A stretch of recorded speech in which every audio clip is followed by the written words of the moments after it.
ఈరోజు బస్సు యాత్ర చేస్తున్న జగనన్న మీద కొందరు ఓర్వలేని తెలుగుదేశం పార్టీకి సంబంధించిన నాయకులు వాళ్ళతో దాడి చేయడం అనేది తీవ్రంగా ఖండిస్తున్నాం. ఎందుకనంటే ఈ రోజున జగనన్న బస్సు యాత్ర ఎంత ప్రజాదరణ పొందుతుందో మనం మీడియా ద్వారా చూస్తున్నాం, పేపర్స్ ద్వారా చూస్తున్నాం. ఇదంతా కూడా రోజు రోజుకి కూడా జగనన్నకి ప్రజాదరణ పెరిగిపోవడంతో వాళ్ళ కడుపు మంటతో ఏమీ చేయలేని పరిస్థితిలో ఫ్రస్ట్రేషన్తో ఏదో రకంగా ఇబ్బంది పెట్టాలి అని చెప్పి ఈ రోజున దాడికి దిగడం అనేది చాలా బాధాకరం. గతంలో వాళ్ళు అనుకున్నారన్నమాట, ఈ 5 ఏళ్ళు జగనన్న ప్రభుత్వంలో ఏదో ఒకటి వేలెత్తి చూపించి ప్రభుత్వం మీద జగనన్న మీద బురద జల్లి ఈ ఎన్నికల్లో జగనన్నని ఇంటికి పంపించేయాలనే ఆలోచనలో వాళ్ళు ఉన్నారు. కానీ జగనన్న మీద ప్రజలకి, జగనన్న ఇచ్చిన పాలనకి ప్రజలకి ఇంకా రోజు రోజుకి అభిమానం పెరగడం. సో ఈ అభిమానాన్ని తట్టుకోలేక వాళ్ళు ఒంటరిగా మనతో ఢీ కొట్టలేక నిన్న మొన్నటి వరకు జనసేనను తెచ్చుకున్నారు.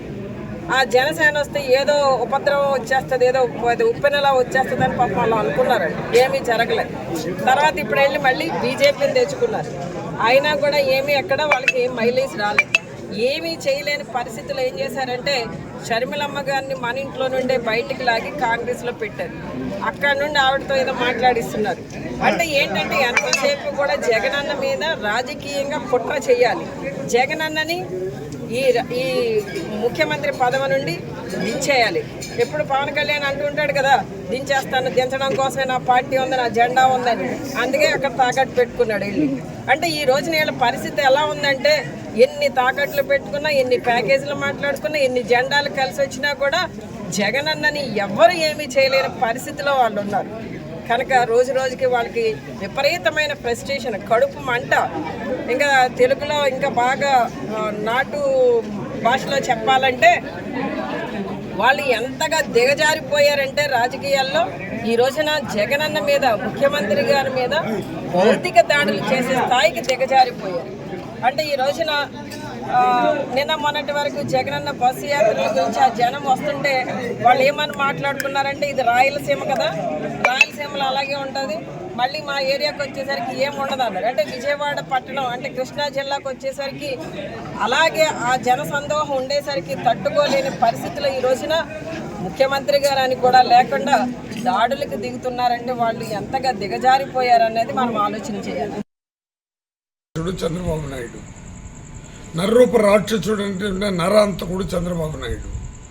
24 గంటలు ఆలోచిస్తే ప్రతి ఒక్కరూ ఆలోచించే కార్యక్రమాలు కానీ చేస్తే ఈరోజు జగనన్నకి ఇంత పెద్ద మెజార్టీ వస్తున్నది, 175 సీట్లు గెలుస్తాడని కడుపు మంటపోయి వాళ్ళ మామని ఎట్ట వెన్నుపోటు పిడిచి ఆయన ప్రాణానికి హానికరం తెచ్చి ఆయన సావుకి ఎట్ట కారకుడు, ఆ విధంగా ఈ నరరూప రాక్షసుడు, ఈ నరరూప అంతకుడు ఈ చంద్రబాబు నాయుడు పన్నిన పన్నాగమే. దీనికి తోడు తన కొడుకు లోకేష్, తన దత్తుపుత్రుడు పవన్ కళ్యాణ్ అందరూ కలిసి ఇంత దారుణానికి ఒడగెట్టారు.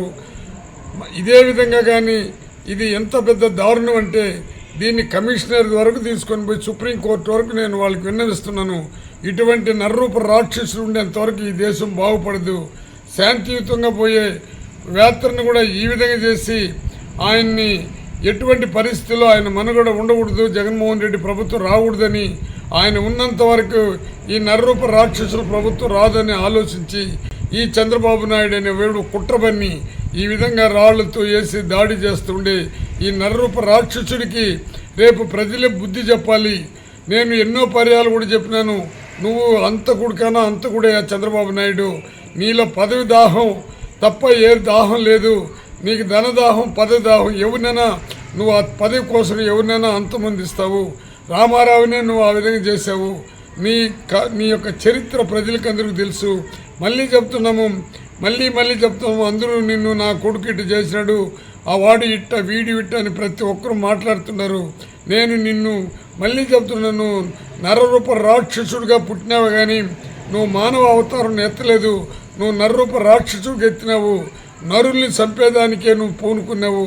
అందులో ఒక ముఖ్యమంత్రిగా దేశాన్ని పరిపాలించి పేదవాళ్ళ కోసం తప్పించే ముఖ్యమంత్రి పైన ఈ విధంగా దాడి చేస్తుంటే ప్రజలే నీకు బుద్ధి చెప్తారు. ఇప్పటికి కూడా మా ముఖ్యమంత్రి సహనాన్ని చూసి నువ్వు ఆలోచించు. మాకెంతసేపు సహనాన్ని మాకు ప్రోత్సహిస్తున్నాడు. ఈ ముఖ్యమంత్రి గారి పైన ఇంకేదైనా జరిగితే నీ అంతు చూడకుండా మాత్రం ప్రజలు ఉండరు. మేము కూడా నీ అంతు చూసి తీరుతామని నీకు హెచ్చరిస్తున్నాను. ఎవరు చేశారు ఇన్సిడెంట్ని స్ట్రాంగ్గా ఖండిస్తున్నామండి. 2 రోజుల క్రితమే మీ అందరికీ ఒక ప్రెస్ కాన్ఫరెన్స్లో చెప్పాం, టీడీపీ నాయకులు దేనికైనా దిగజారిపోతారు.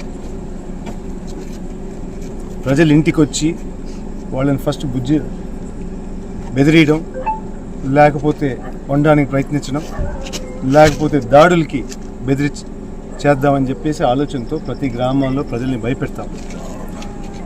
అదేవిధంగా మీరు చూస్తే ఇది వాళ్ళకి ఒక స్టేట్ పాలసీ లాగా ఇది.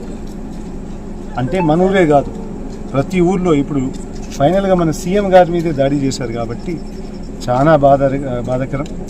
ఎందుకంటే ఆ లీడర్షిప్ నుంచి ఇట్లాంటి సూచనలు వస్తేనే కానీ ఎవరికైనా ధైర్యంగా ఈ పని చేయదు.